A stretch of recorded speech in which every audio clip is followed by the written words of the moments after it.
Contar uma breve história de um prato que quase me quebrou. Quase quebrou meu restaurante. Me deixou cheio de dívidas. E histórias tristes como essa tem uma parte. Mas me trouxe muito aprendizado mesmo. Tanto é que hoje eu posso compartilhar com vocês aqui do RAG. Muita gente já pensou um dia, e se eu abrir um restaurante? Deve ser fácil administrar. É ótimo trabalhar com comida. Todo mundo fala que eu cozinho muito bem. Ou então, minha esposa, minha sogra, minha mãe, meu marido, etc. cozinham tão bem, então será um sucesso. E nesse momento, os que têm coragem de tirar essa ideia da cabeça para se tornar realidade, começam a sentir a pressão que é ser dono de restaurante ou delivery.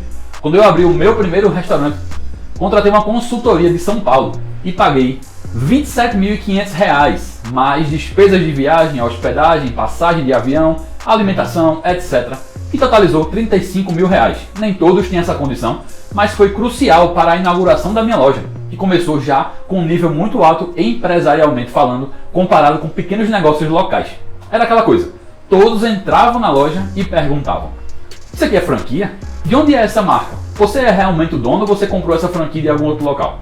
Na verdade, a identidade visual e as aparências como um todo foram muito bem trabalhadas, deixando a empresa com uma cara muito profissional. Realmente parecia que eu já era do ramo e sabia o que estava fazendo.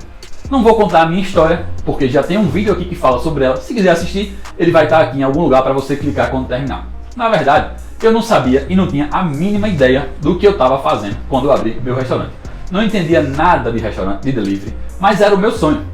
Não sabia nem o quanto era necessário entender a relação entre compras e venda, produtos versus faturamento. Nem sabia o que era CMV, nada, nadinha de nada. E por falar em CMV, a consultoria de São Paulo que veio abrir o meu restaurante comigo, eles deixaram todo o cardápio pronto com o CMV adequado, que variava na época entre 27% a 30%. Tudo lindo. Quem é dono de restaurante ou delivery sabe do que eu estou falando, o quanto é lindo ter um restaurante com esse CMV. Essa consultoria fez tudo isso pelo restaurante, os mínimos detalhes nos campos que eles atuaram, mas eu não me empenhei tanto como me empenharia se fosse hoje para aprender os processos que eles implantaram. Não me esforcei para aprender a usar a ferramenta que veio junto com a consultoria, uma planilha de gerenciamento total. Era tanta coisa envolvida na inauguração e eu não tinha noção do quanto que eu teria que aprender sobre gestão de restaurantes, que eu só foquei em conseguir abrir a loja no dia 13 de fevereiro de 2015. Meu foco era esse, pois eu já vinha desde outubro de 2014 pagando um aluguel com a loja fechada. Na época, R$ 4.500 por mês. E tudo que eu queria era abrir logo, começar a vender, ficar rico de uma hora para outra. Triste ilusão. Não digo que o negócio é ruim, de forma alguma. É maravilhoso e muito lucrativo ter restaurante e ou delivery se nós soubermos o que estamos fazendo. E justamente isso eu não sabia de nada. Lá no meu vídeo sobre a minha história eu te conto com o que eu trabalhava antes. Logo após a abertura deu tudo certo. Os fluxos fluíram muito bem no atendimento dos clientes. O consultor foi embora e eu fiquei sozinho. Ele deixou todos os produtos de cardápios prontos, com descrição, fichas técnicas, preços de venda, cardápio pronto para vender. A época era somente mesa, eu não tinha delivery ainda, nos cardápios eram todos para mesa. Mas tinha um prato que não era comum em São Paulo nessa época, que ele não criou junto comigo, só que era grande fama em Recife. Muitos clientes começaram a pedir que nós tivéssemos ele no cardápio, e aí então eu mandei o Sushi Man fazer um para eu ver como ficava. Então ele fez um bem grande, muito bonito, chamava a atenção real mesmo. Ali mesmo, dentro daquela cozinha, eu estava prestes a começar o meu maior pesadelo. Diante de todos os meus funcionários, aguardando de mim duas grandes decisões. Qual seria o nome do prato e qual seria o preço? Sem nem saber como se definir o preço de um produto, pois eu não aprendi com a consultoria, não me esforcei para entender, peguei tudo prontinho. Tudo que me restava era olhar para o prato pronto, pensar e buscar na minha mente quais indicadores eu levaria em consideração para tomar essa decisão. O nome então foi bem rápido e fácil. Peguei o nome do restaurante, que é King's Temaki, peguei só o King's, e somei com um outro nome que era comum da época desse prato, Supreme, e ficou King Supreme, não Supremo como alguns falam, é Supreme. Aí o preço ficou no ar, ainda aquele silêncio ensurdecedor de pressão em mim. Eu era um menino entre 26 e 27 anos, sem saber de absolutamente nada de restaurante, e eu vou te contar como eu deveria ter feito. Tiraria uma foto do produto, Pedia para que o Sushi Man fizesse outro, enquanto eu anotava o passo a passo do preparo e anotava as quantidades de cada insumo, tantos gramas de salmão, tantos de arroz e etc. Ligaria para o consultor de São Paulo e diria: preciso criar um novo prato, estão aqui as quantidades de cada item, esse é o modo de preparo, serve tantas pessoas e está aqui a foto. Pronto, os meus problemas em relação a isso teriam sido completamente evitados. Porém, o aprendizado que esse problema me trouxe também teria sido evitado, né? Então, também pude tirar um bom proveito desse problema. Não sabemos qual teria sido a melhor situação, se eu tivesse feito essa ligação para ele ou se eu tivesse feito do jeito que eu fiz. Só sei que eu consegui vencer, graças a Deus, e sei que você que está aqui me assistindo também é capaz de vencer. É para isso que eu criei esse canal e estou compartilhando essa minha experiência com você. Porém, vamos à realidade. Eu não fiz nada do que eu falei agora há pouco. O que foi que eu fiz? Peguei os indicadores que tinham na minha mente no momento. E quais eram? O preço dos concorrentes e o tamanho do prato dos concorrentes. Na época, os preços eram em torno de R$ 29,90, R$ 24,90, tinha um de R$ 18,90, R$ 27,90 e por aí variava. Pensei, o meu é maior, vou cobrar mais caro. E aí a pressão da minha equipe em cima de mim continuava, esse momento durou alguns minutos, mas parecia ser eterno. Todos já queriam divulgar para os seus amigos, já queriam comer também, pedir para si mesmo para comer dentro da loja nos seus intervalos. E aí eu chutei R$ 33,90. Pá, R$ 33,90. E aí foi aquela coisa, meu Deus. Esse meu Deus aqui não foi o que eu disse na hora, é o que eu digo hoje, lembrando o que eu fiz naquela época. Não levei em consideração nem a ficha técnica do produto. Na verdade, na época, eu nem sabia fazer uma. O produto era despadronizado. Tinha hora que saía com 700 gramas, hora com 550, hora com 850 e assim por diante. Eu soube disso pois clientes amigos que pegavam para viagem, iam lá na loja retirar, levavam para casa e pesavam na sua balança de casa para conferir. E aí então começou. Quando os clientes viam no cardápio, eles diziam: nossa, que temaki caro. Lembrando, não é um temaki. Tem gente que vende como temaki, mas não é. O conceito de temaki é feito à mão. Ele não é feito na mão como um temaki tradicional. Então eu no meu restaurante não chamo de temaki. Tem gente que chama. Mas os clientes diziam isso. Aí de repente um outro garçom passava ao lado com uma bandeja para uma outra mesa e eles diziam: que prato é aquele ali? E aí o garçom deles dizia: é esse que o senhor acabou de dizer que achou caro. Aí o cliente dizia: ah, mas é enorme, traz um para mim, eu quero um. E aí começou o que? O boca a boca. Meu Deus, tu já viu o tamanho do temaki lá do King's Temaki? É gigante, não sei o que. Então, rapaz, tu já viu? Virou aquele burburinho, esse boca a boca se espalhou, minhas vendas explodiram, cresceram absurdamente. Em 3 meses eu bati 100 mil de faturamento no mês e pensei: acertei na veia. Glória a Deus, vou ficar rico como eu quero, porque na época o que eu pensava era em ficar rico. Só que eu não sabia que isso me traria tantos problemas. Com o aumento das vendas, a equipe cresceu muito mais rápido do que eu poderia liderar, gerenciar, pagar e etc. Mas tinha que ter atendentes, tinha que ter sushi man, tinha que ter gerentes para poder atender toda aquela demanda. Eu não conseguia mais fazer sozinho. De repente, eu tinha 23 funcionários numa loja de 50 metros quadrados, todos dentro da operação ali. Quem é nosso aluno sabe que para ter essa quantidade de funcionários, eu teria que estar faturando 230 a 250 mil e não os 100 mil que eu acabei de falar. E aí começaram os problemas, porém a loja era cheia, lotada, todo dia. Toda hora que você passava na frente da King's Temaki estava lotado, era fila de espera. Dia de domingo, quando a gente abria na parte da noite, a gente dava uma pausa à tarde. 18 horas a gente abria, tinha 5, 6 carros na frente da loja esperando. Quando a loja abria, eles corriam, era coisa de louco, corriam para pegar uma mesa para poder pedir o Supreme deles por R$ 33,90. Vendia, mas tudo isso era falso. Aquele sucesso todo não era real. E eu nem sequer tinha condições de entender isso. Porque eu não tinha uma equipe do setor administrativo, eu tinha esse monte de funcionários, todos envolvidos com o que a operação precisava para rodar, não para administrar. Então eu não tinha tempo, nem como, nem o que. Eu não tinha uma DRE para eu analisar, para me dizer onde estavam os problemas. Eu só via os problemas que eu conseguia enxergar na minha frente. E os problemas que estavam depois eram os financeiros, faltava tudo, atrasava aluguel, atrasava energia, atrasava funcionários, atrasava fornecedores. Comecei a fazer muitas dívidas pessoais também para tentar controlar a minha operação, até que eu tive que vender inclusive um apartamento que eu tinha de 350 mil reais para poder colocar dentro da empresa para poder continuar a existir. Eu troquei uma moradia por uma empresa continuar a existir. Eu conto isso lá no meu vídeo também. E aí eu pensei que fosse assim mesmo, o início de um negócio. Muita loucura, muita correria, mas que lá na frente a conta ia fechar. A conta ela não fecharia de maneira alguma com esse modelo de negócio. Ainda hoje eu pago parcelamentos daquela época e ainda tenho uma última causa trabalhista que sobrou daquela época. Então a conta não iria fechar nunca. Para vocês verem como é sério a precificação de um restaurante e o quão perigoso pode ser uma precificação errada. Até que eu comecei a estudar. Eu não tinha muito tempo, o restaurante tomou a minha vida e a da minha esposa. Mas no tempo que me sobrava, na hora de ir no banheiro, por exemplo, no ônibus, porque eu perdi meu carro na época também, eu estudava. Até que eu comecei a entender sobre CMV, sobre qual deveria ser o CMV ideal de um restaurante. Tem que ser em torno de 30 a 35, essa é a média que o mercado fala. E eu fui tentar entender como descobrir o meu CMV. Descobri, e aí eu fui e consegui entender o que seria uma ficha técnica também. Fiz a ficha técnica desse meu produto e descobri que o preço de custo dele na época era de R$26, em torno de 26. Mas eu vendi ele por R$33,90.